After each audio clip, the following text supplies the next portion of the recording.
Hey guys, welcome to the second tutorial where I'll be teaching you guys how to stitch together the photographs that were taken from the first tutorial and finally making into a plan.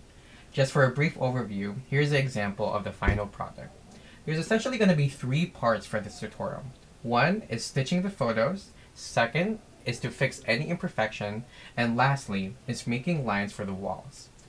The operations are simple in nature, but I want to explain them in detail as much as possible. So feel free to pause at any moment. So let's begin. First, I highly suggest that the Photoshop window would be in conjunction with the windows of the folder so that it's easier to drag and drop the images. So let's start with the kitchen for me. In here, the first photo is the first photo that I took, and pretty much the second one is the second photo I took, and that's going to help us kind of gauge of what's going to be the next photo that we're going to be adding. So right off the bat, we're going to need a little more space than this as we're going to be adding more images to this image. I want to say don't get too big because Photoshop might get a little overwhelmed and it's going to go a little slow. So I want to say having this kind of size is a good size. Okay, now you have check mark. And then the next picture over here according to the folder is this one. So we're going to just drag it. And at this point, you just want to kind of gauge, we can move this again, but kind of just gauge of where it's going to be. At this point, the overlap is here is the butter. So let's put the two butters on top of each other. And then once we're kind of satisfied, we press check. And after this, over here in the layer section, we're going to do add layer mask. And there should be a white box here. And then we're going to go to the gradient tool over here. And through the options of the gradients here, we're going to make sure that we're choosing basics, foreground to transparent.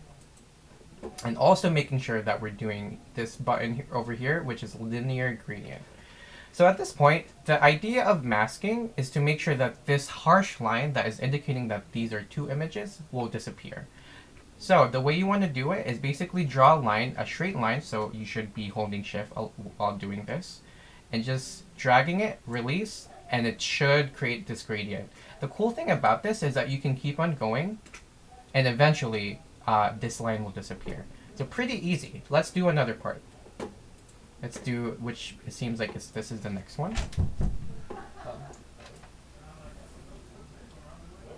I want to say this is a good position over here. Click check. Masking. And then we're going to do another gradient. We don't need to go back in this the options because it's already predetermined. You can still see a line, so maybe do it 2 times. And that's pretty much it. So at this point, because there's no more space, I highly recommend clicking all of these and putting them into their separate group. And then if you choose the move tool and just make it smaller, so that, you know, there's less stuff for Photoshop to kind of process. Again, this is just for Photoshop to be not overwhelmed and just kind of hide that. So it seems like the next one is over this image. So let's bring it in. Because this is the first one, there's no masking that is necessary. So let's go bring in the second one. Oh, let's check this first. And then bring in the second image. And I want to say that's a good position. And then do the gradient. Oh, let's do the masking first, and then the gradient tool. And again, align, and eventually you can keep on going until you don't see that line anymore. So at this point, you can keep on adding another, or you can do another image. But let's just do another grouping here. And then, as you can see, it's now a different size. So obviously, you're just going to want to change the size of these two into whatever fits over here. And the cool thing about the grouping is that you can still also group. This group can also have its own masking. So yeah, as you can see, there is within these two groups, there is that line. I'm going to zoom in. So maybe over here. So gradient tool. It's not aligned. Let me align it first. Yeah, over here, maybe.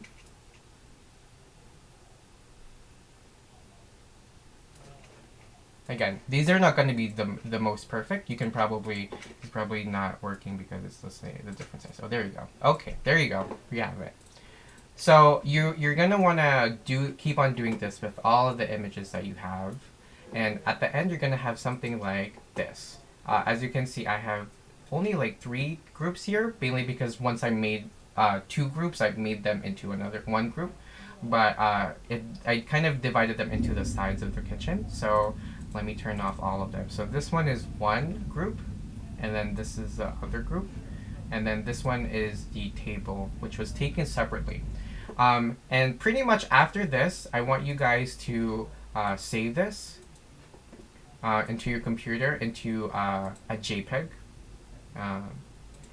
But to make sure that this is not our final project, so put in draft at the end. So into a folder, in anything, in any place that you need them to be. So that will lead us to the next tutorial. So over here is when you open that draft as a JPEG in Photoshop, you're going to be left with something like this. There's a lot of imperfections that we need to fix, such as my foot. There is no floors over here, but because we're only going to be, I'm going to be teaching you guys 2 methods. We're just going to focus on this little area, and it's pretty much straightforward from then. So I don't know if you guys have done this before, but over here are really helpful tools for any photoshopping, like fixing. So here is the spa healing brush. As you can see from the animation, putting it over something that you don't want can easily just be disappeared.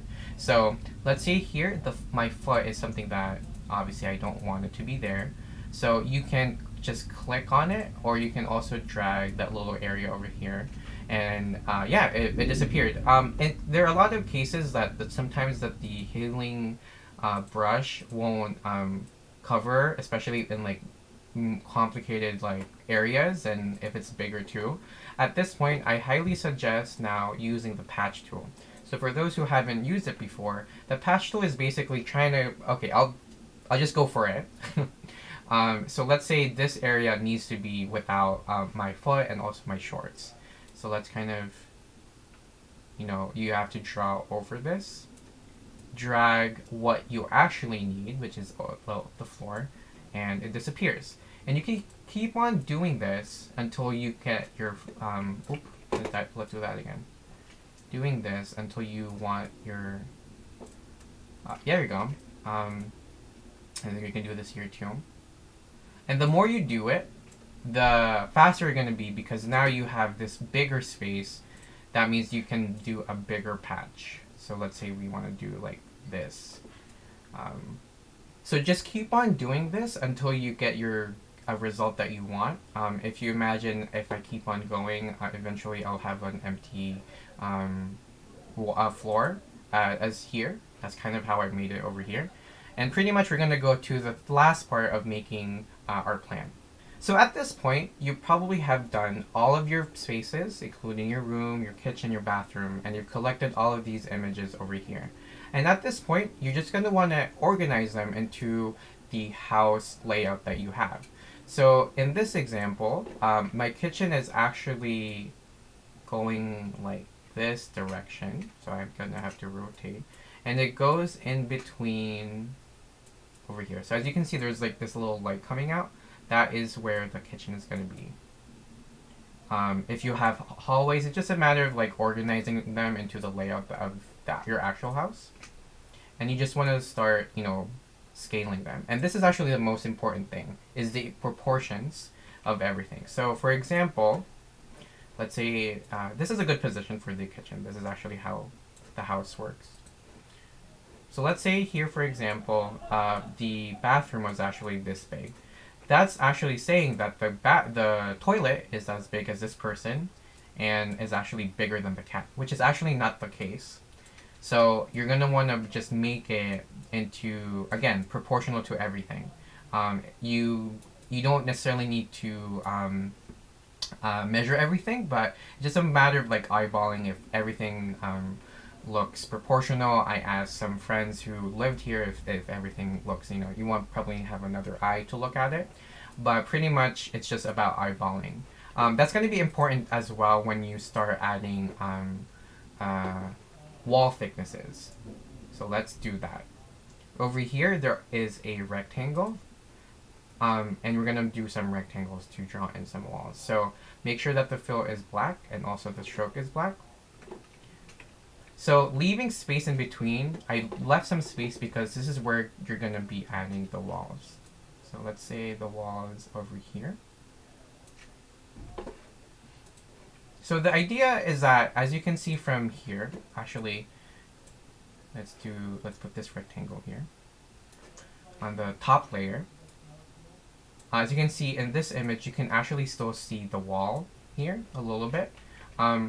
You're gonna want to try to get rid of that as much as possible. Here in the bedroom it's a little impossible because there's so much of it, and I think it's interesting actually that the head is there. It would be, it gets a little more dynamic, but for the most part, the less walls, the better. And then you can just keep on continuing, and let's make an exterior wall. Again, this should all be proportional to the whole plan. So obviously the exterior walls are a thicker thickness than the interior walls. So let's say it goes like until here. And then you just keep on drawing all these rectangles, and at some point you're going to end up with something like this. This is the Photoshop file of this whole plan. As you can see, I will turn off all of the images except for the wall lines over here. And as you can see, make sure to leave space for openings, that indicates for doors and windows, the different thicknesses. So, interior walls are thinner than the exterior walls. And pretty much that's it. You're just going to want to have to save this file as a PNG or a JPEG. And I would do both depending on the next step. So that's pretty much it. I hope you guys have fun with this. I'm excited to see what you guys come up with. And if you guys have any questions, I'm going to be seeing you guys every other day, or just reach out to me. Alright, bye-bye.